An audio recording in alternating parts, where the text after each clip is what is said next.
Moi, j'ai été choquée. C'est pour ça que je vous ai écrit, d'ailleurs. Je n'ai pas fait de tweet, mais vous savez, on peut s'écrire aussi. On n'est pas tous obligés de faire des tweets. Exactement. J'ai été choquée parce que j'ai vu déjà le piège. J'ai un peu de métier, donc j'ai vu la séquence où, effectivement, à plusieurs reprises, vous essayez de faire retomber la pression et lui, il remet une pièce dans la machine. Vous le décrypterez. Exact. Mais en tout cas, notamment quand vous vous retournez et vous dites, bon, on va voir ce que pensent les téléspectateurs, on voit qu'il repousse le sujet. Donc là, j'ai trouvé, déjà, c'était un traquenard pour vous. Et en plus, Louis Boyard, pour moi, c'est vraiment le symbole de l'impolitesse. C'est vraiment quelqu'un qui se comporte très mal à l'Assemblée nationale, dans les émissions avec lesquelles j'ai pu, parce que j'ai pu débattre avec lui, enfin débattre. Comme il n'a pas de conviction, c'est plus difficile, mais si vous voulez. Et j'ai été quand même stupéfaite parce qu'il se permet de parler de politesse alors qu'il met la honte à tous les Français lui-même à l'Assemblée nationale parce qu'il est vulgaire, il est mal habillé, il ne respecte rien ni personne, ni les institutions, ni les forces de l'ordre. Ici, il est venu en costume. Il est bien habillé, là. Parce qu'en fait, il dit qu'il fait...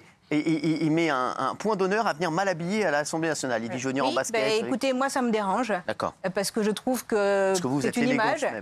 Non, mais je trouve qu'il faut respecter l'institution. Et c'est quelqu'un qui est d'une extrême vulgarité et d'une extrême violence.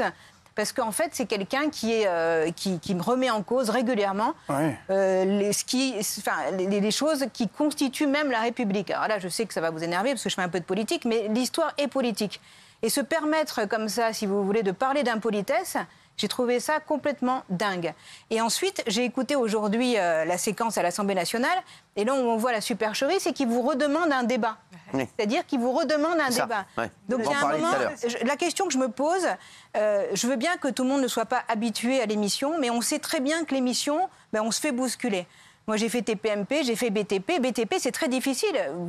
C'est vraiment une émission où on sait qu'il y a de la confrontation. Vous n'avez pas toujours été... D'ailleurs, quand j'ai débattu avec lui, souvent, vous avez pris sa défense. C'est vrai. Je vous en remercie. Ça, j'aurais pas lu. Une erreur de jugement à l'époque. Je pense que vous regrettez. On l'a, regardez, on l'a. On a un autre extrait sur TPMP où je prends sa défense aussi. Parce que vous lui avez accusé de faire monter l'extrême droite à Louis Boyard. Regardez. On parle beaucoup du voile. En Allemagne, ils n'en parlent pas. En Angleterre, ils n'en parlent pas. En France, on a une obsession et c'est un symptôme. C'est un symptôme. On parle beaucoup de voile en France. C'est ce que je viens de te dire. C'est symptomatique. Non, parce que tu as dit que je voulais pas qu'on parle du voile et c'est pas ce que j'ai dit. Alors, vous verrez, elle a des petits sursauts comme ça. C'est rien de grave. Voilà, c'est comme ça. Et puis des fois, voilà, bam, ça part en cacahuète. En disant ça, Louis Boyard, lui, fait monter Zemmour. Ça, c'est sûr. Mais oui. Louis Boyard, il fait monter Zemmour, c'est bien la seule chose qui fait monter. Oh le bâtard. Je t'adore. Non mais je t'adore, arrête, c'est pas vrai, t'as une moustache magnifique.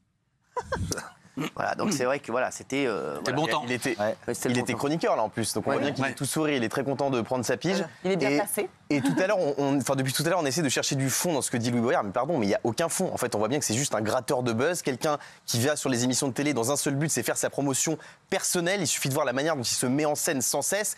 Et voilà, en fait, il n'y a aucun fond dans ce qu'il dit. Tout ce qu'il veut, c'est faire du buzz et faire parler de lui. Et c'est tout. Mais il est dangereux. C'est pour ça que je suis là aussi ce soir. Mais vraiment, parce que je suis très en colère. Il est dangereux parce qu'il amène une partie de l'opinion avec lui. C'est ça. Et ça, c'est une réalité. J'ai observé tout le week-end, comme tout le monde, la manière dont se sont passées les choses. Si. Non, c'est les journalistes qui sont dangereux, les journalistes qui le suivent. Mais mine de rien, c'est un problème. Parce que si vous voulez, en fait, c'est un usurpateur, c'est un arnaqueur. Il n'a aucune conviction, je vous le redis, mais il arrive à faire tout un cinéma. Enfin, il a amené quand même la présidente de l'Assemblée nationale à se prononcer sur le sujet. Je ne sais pas si vous vous rendez compte, comme si ça concernait l'Assemblée nationale. Je suis désolée de le dire, vu ce qui se passe aujourd'hui à l'Assemblée nationale, je pense que la présidente devrait s'occuper de ce qui se passe dans l'hémicycle, parce qu'on n'a jamais vu un tel foutoir.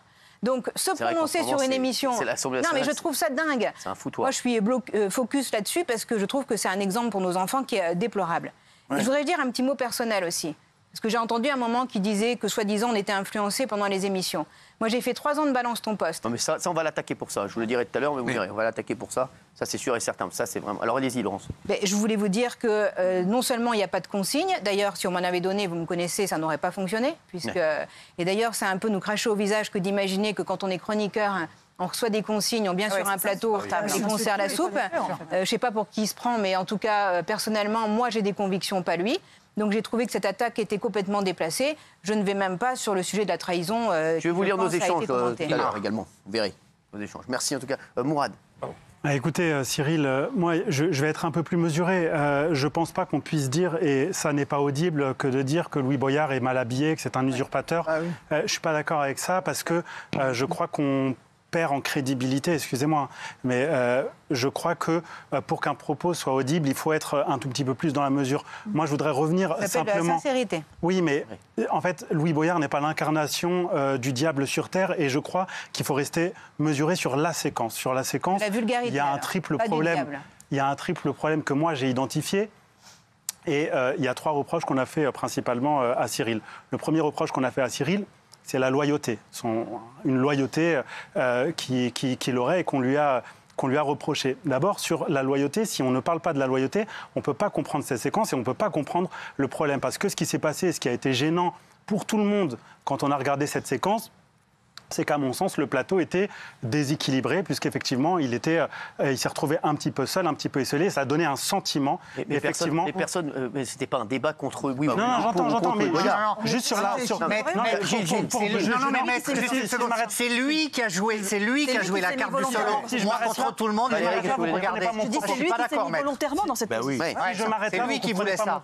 La loyauté, c'est extrêmement important, parce que la loyauté, c'est pas l'apanage de TPMP, c'est pas l'apanage de Cyril Hanouna et de ses chroniqueurs, ça existe partout. C'est-à-dire qu'effectivement, les chroniqueurs sont loyaux à Cyril Hanouna. Cyril Hanouna est loyal à son producteur. Mais je veux dire, moi, j'ai l'habitude de faire... Je finis simplement. Pardon. J'ai l'habitude de faire énormément... dire, parce que le producteur, c'est lui. J'ai l'habitude de faire énormément de télévision sur mes dossiers, etc. Je veux dire, ça existe partout. Il n'y a aucun groupe en France où vous pouvez critiquer les actionnaires majoritaires, etc. Je passe dans toutes les chaînes. Je n'ai jamais entendu sur TF1 qu'on critique Martin Bouygues, etc. Je veux dire, mais la loyauté, elle existe partout, tout le temps. Elle existe dans tous les partis politiques. On suit la politique et vous la suivez peut-être plus que moi. Il n'y a aucun parti politique où on peut critiquer de Macron, de Jean-Luc Mélenchon, de Marine Le Pen. Personne ne va jamais critiquer. Et cette loyauté, elle existe partout et tout le temps. Ça, c'est sur le premier point. Et d'ailleurs, on l'a vu pour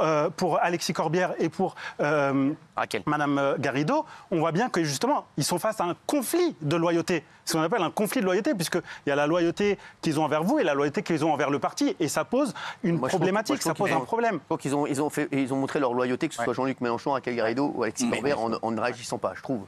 Voilà, personnellement, là-dessus. Mais pardon, faut arrêter le sketch. Il n'est pas venu débattre. D'ailleurs, il n'est même pas rentré dans le débat qu'on voulait faire. Il est venu pour exister. Il est venu pour faire son buzz. Je pense que tout le week-end, il a dû surkiffer parce qu'il a vu son nom partout avec un ego surdimensionné. Et jusqu'au je croyais qu'il y avait des rediffs de Fort Boyard. Non, mais jusqu'au courage aujourd'hui, parce que sa petite conférence de presse à 14h30, elle était grotesque parce que, pardon, c'est quand même personne. Et j'aurais tellement préféré qu'ils disent, voilà, pas de conférence de presse, pas de machin, pas de j'attaque. Tu sais quoi, on redescend tous. Je reviens dans l'émission, on se parle. Ça aurait été tellement plus grand et plus courageux que cette conférence de presse ridicule à 14h30. Alors on a formulé une invitation, il n'a pas répondu. Les chéris, il est 20h20, on est déjà très en retard. Je vous dis parce qu'il y a les 4 députés qu'on voudrait entendre également. Laurent, est-ce que tu as quelque chose à ajouter, ou Mourad ?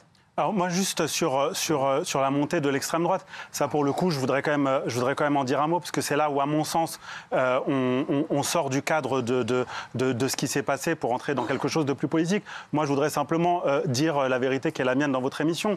La première fois que vous m'avez invité, c'était pour faire face à Jean Messia et pour pouvoir lui répondre de façon absolument libre, ce que j'ai fait lors de mon premier passage. Et vous m'avez réinvité à de nombreuses reprises, dont la dernière fois face à Gérald Darmanin, pour effectivement avoir une liberté d'expression totale. Et où j'ai pu dire mon désaccord à de nombreuses reprises. Donc ça, pour le coup, je crois que c'est un faux procès et je crois qu'au contraire, c'est la liberté d'expression qui prime dans votre émission. Une liberté d'expression qui se veut être dans la lignée, effectivement, on en a parlé tout à l'heure, des émissions comme Apostrophe, comme Droit de réponse qui existaient dans les années 80, où il y a une vraie liberté d'expression, on peut s'invectiver, parfois s'insulter, on n'a plus le droit de le faire aujourd'hui.